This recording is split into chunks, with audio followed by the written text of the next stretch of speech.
Today I'm going to show you how to make real pancake cereal, so stick around.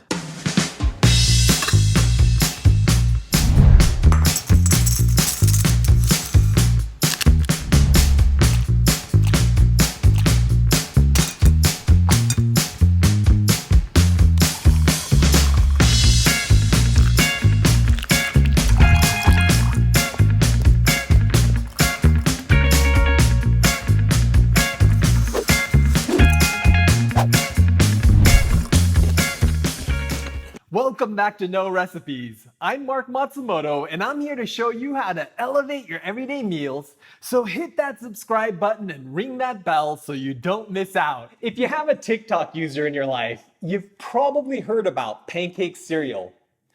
I'm usually pretty skeptical about these fads, but this one in particular really threw me for a loop because they're just tiny pancakes served in a bowl, right? I mean, have we all forgotten what cereal is?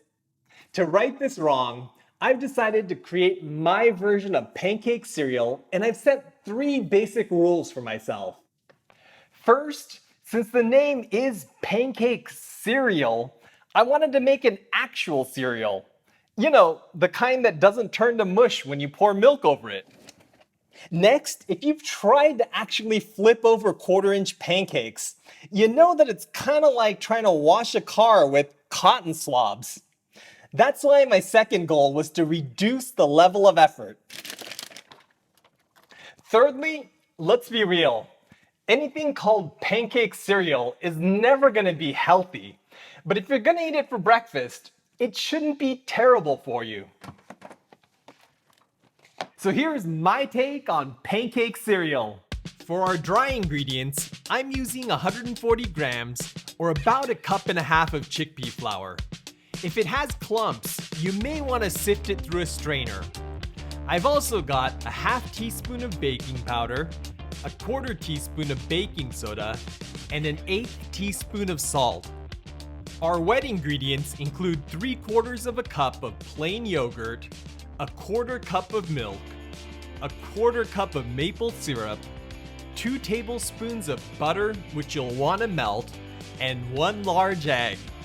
The first thing you want to do is preheat your oven to 150 degrees Celsius or 300 degrees Fahrenheit. In a large bowl, I'm going to add the chickpea flour, baking powder, baking soda, and salt. Then I'm gonna whisk that together until everything's evenly distributed. I'm using chickpea flour because it has double the protein and 4 times the amount of fiber over wheat flour, but all-purpose flour will work here as well. In a separate bowl, I'm gonna break an egg into it and beat it with a whisk.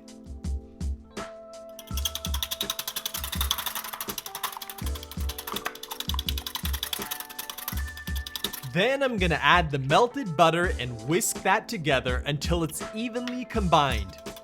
There's lecithin in egg yolk, which helps emulsify the butter in with the liquids.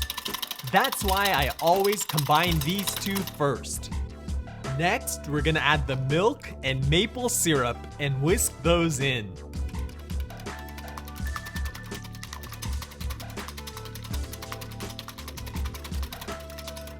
Finally, we want to add the yogurt, and it looks like I should have probably used a bigger bowl. Okay, let's whisk that together, and you should end up with something that looks like this. Now let's head back to the bowl with the dry ingredients, and we're gonna pour the wet ingredients into them. Then I'm just gonna stir this together until there's no lumps or flour left. You normally wouldn't mix batter this much, but for this it's important because the lumps will clog the nozzles on our squeeze bottle. Plus, we're using a gluten-free flour today, so you don't need to worry about over-mixing it and making the batter tough. Next, I'm gonna line a baking sheet with parchment paper. You need to cut the paper so that it lays perfectly flat, otherwise the batter is gonna run. If you have one, a silicone mat will probably work a little better here because the imperfections in the paper causes the pancakes to not be perfectly round. Now we need to get our batter into a squeeze bottle, but first I'm going to transfer it back into the bowl we mixed our liquids in because it's got a spout. Now we just need to pour this into the bottle. Don't forget to feed your countertop some batter so it doesn't get hungry. Now I'm going to squeeze the batter into little pancakes on the baking sheet. Leave a little space between each one so that they don't stick together, and you need to move quickly, otherwise the batter has a tendency to run. Still, I think this is way easier than doing it on the stove because you don't need to deal with flipping hundreds of pancakes over, and you can do a lot more in one batch. I got about 140 pancakes onto each pan, and there's enough batter to make 7 to 8 sheet pans worth of pancakes. That comes to over 1,000 pancakes. Alright, let's pop these into the oven. You want to bake these until they start to brown around the edges, which takes a little over 13 minutes in my oven. If you notice them browning unevenly, turn the pan around when they're about 3/4 of the way done. Okay, these are looking good, so let's get them out of the oven and onto a cooling rack. If you want to reuse the pan for the next batch, carefully slide the paper off the pan so you don't burn yourself, and let the pancakes cool on the counter. Although they'll still be soft when they come out of the oven, they should end up nice and crisp after they cool, which will allow you to flake them off the parchment paper like this. Nice and crisp, like a real cereal should be. This pancake cereal is the best of both worlds, with a crunchy breakfast cereal texture and loads of butter and maple syrup flavor.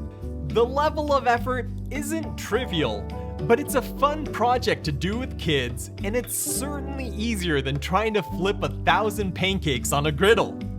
I've held back on the amount of maple syrup, but if you want this sweeter, just drizzle some maple syrup onto the cereal when you eat it.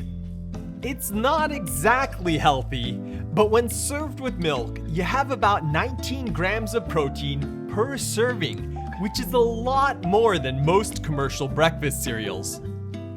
This recipe actually tastes pretty good, and that's coming from someone that's not into cereal. So I hope you'll give this a try. If you enjoyed this video, you can let me know you want to see more like it by giving this a big thumbs up and by sharing it with all your friends that love pancakes. As always, I want to thank my fantastic patrons on Patreon who help support this video. If you're learning something new from my recipes, I hope you'll consider clicking the link up here to join the No Recipes crew and help support our future videos. Well, I'm gonna go have that bowl of cereal I just shot before it goes soggy, but I'll catch you in the next one.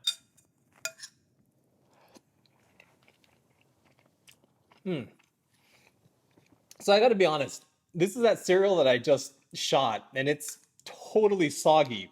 But you know what? It actually makes it taste more like pancakes. And even though it's soggy, it hasn't lost its shape, so it's not mushy. I gotta say, this is the best soggy cereal I've ever had. So good. Check us out on Instagram at No Recipes.